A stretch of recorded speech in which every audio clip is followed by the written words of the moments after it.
This program is sponsored by Kachi Shop, Metro Pillar number B1192, left side Badi Chaudi, opposite Sultan Bazar PS, Hyderabad.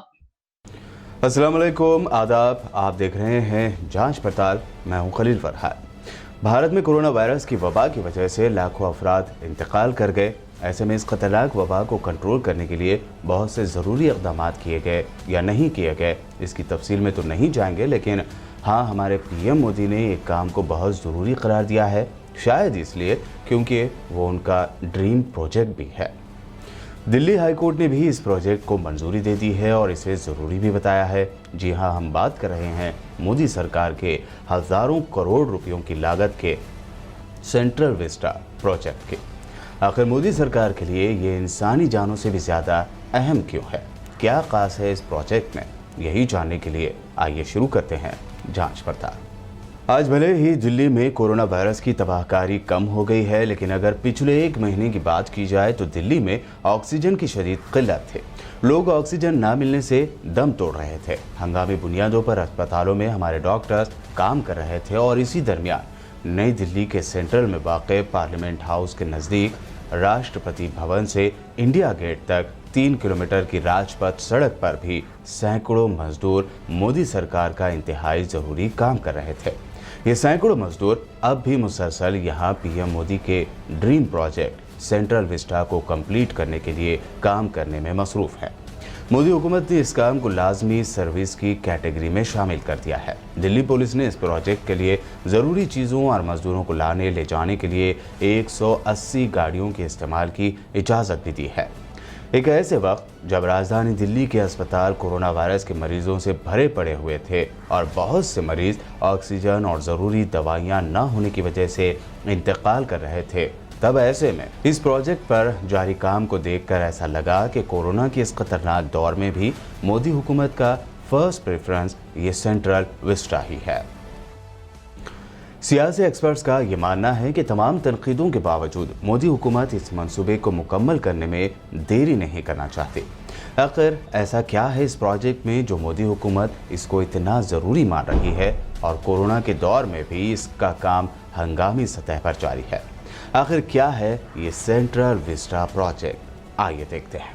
Central Vista Narendra Modi सरकार का एक project है जिसका budget 20,000 crore यानी 200 अरब रुपए है। इस प्रोजेक्ट की तकमील के बाद राष्ट्रपति भवन, पार्लियामेंट हाउस और इंडिया गेट के दरमियान इस पूरे इलाके का नक्शा बदल जाएगा। मानो नई दिल्ली में एक नया मिनी शहर वजूद में आ जाएगा। ये पूरा इलाका काफ़ी बड़ा है जिसमें कनॉट पैलेस और आसपास के दिगर रिहायशी कॉलोनियाँ भी शामिल हैं। इस इलाके का नक्शा ब्रिटिश दौर में ब्रिटिश आर्किटेक्ट एडवन लुटियंस ने तैयार किया था, इसीलिए इस इलाके को लुटियंस जोन्स भी कहा जाता है। मौजूदा पार्लियामेंट हाउस भी लुटियंस ने ही डिज़ाइन किया था। इसकी तामीर तकरीबन एक सदी कबल 1921 से 1927 के दरमियान हुई थी। सेंट्रल विस्टा के तहत पार्लियामेंट की नई इमारत तामीर होगी जो ट्रायंगुलर शेप की होगी। इस इमारत में 1200 से ज़्यादा अरकान पार्लियामेंट यानी एमपीज की गुंजाइश होगी। फिलहाल लोकसभा और राज्यसभा के मेंबर्स की मजमूई तादाद 793 है यानी 793 है।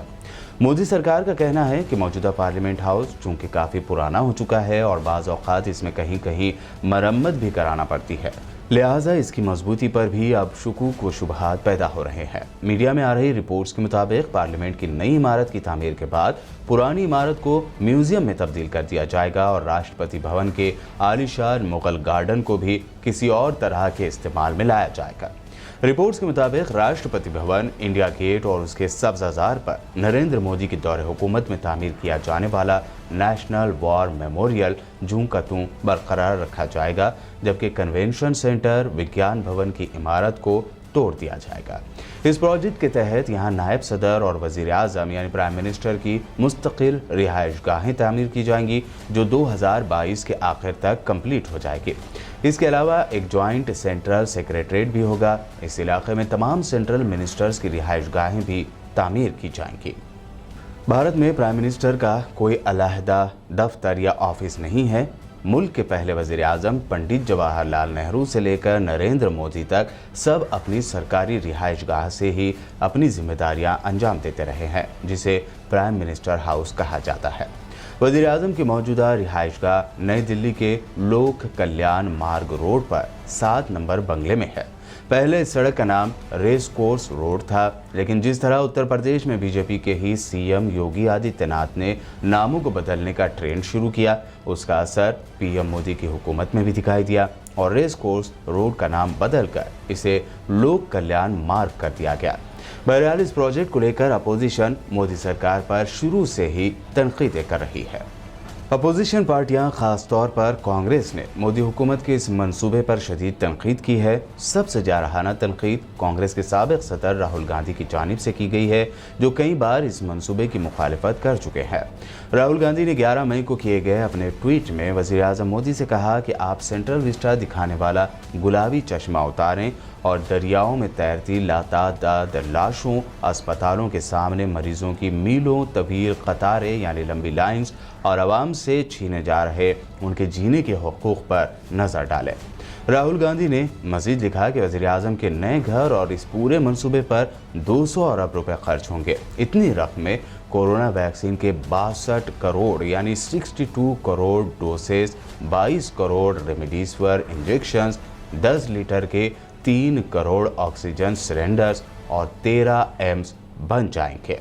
कांग्रेस सदर सोनिया गांधी और पार्टी की जनरल सेक्रेटरी प्रियंका गांधी भी कई बार इस मंसूबे की मुखालिफत और इसे फौरन रोकने का मुतालबा कर चुकी हैं। इतना ही नहीं, इस मंसूबे को रोकने के लिए कई दलीलें दी गई। मजदूरों के कोरोना से मुतासर होने की दलील दी गई, लेकिन सेंट्रल विस्टा का काम जारी रहा। ये भी दलील दी गई कि जब आईपीएल को पोस्टपोन किया जा सकता है तो इस प्रोजेक्ट के कामों को भी रोका जा सकता है। इस दलील के बावजूद भी सेंट्रल विस्टा का काम जारी रहा, क्योंकि शायद मोदी सरकार के लिए ये काफ़ी अहमियत रखता है। ये कोरोना वबा में दवाइयों, ऑक्सीजन और वेंटिलेटर्स की किल्लत की वजह से जान दे रहे भारतीय शहरियों से भी ज़्यादा ज़रूरी प्रोजेक्ट लगता है। शायद ये इसलिए भी ज़रूरी है क्योंकि इस प्रोजेक्ट के ज़रिए हमारे पीएम नरेंद्र मोदी जी शायद भारत की तारीख में अपना नाम हमेशा के लिए दर्ज करना चाहते हैं, लेकिन शायद वो ये भूल चुके हैं कि उनका नाम गुजरात फसादात, नोटबंदी, 15 लाख का वादा, पेट्रोल और डीजल की तारीख की सबसे ज़्यादा रिकॉर्ड कीमतों तक पहुंच जाना और खैर लिस्ट बहुत लंबी है। कारनामों के लिए वो ऑलरेडी तारीख में यानी पीएम मोदी ऑलरेडी अपना नाम तारीख में दर्ज करवा चुके हैं। बस जांच पड़ताल में आज इतना ही। नए यूज़र्स हमारे चैनल को सब्सक्राइब ज़रूर करें। देखते रहिए BBN channel. This program is sponsored by Kachchi Shop, Metro Pillar number B1192, left side Badi Chaudi, opposite Sultan Bazaar PS, Hyderabad.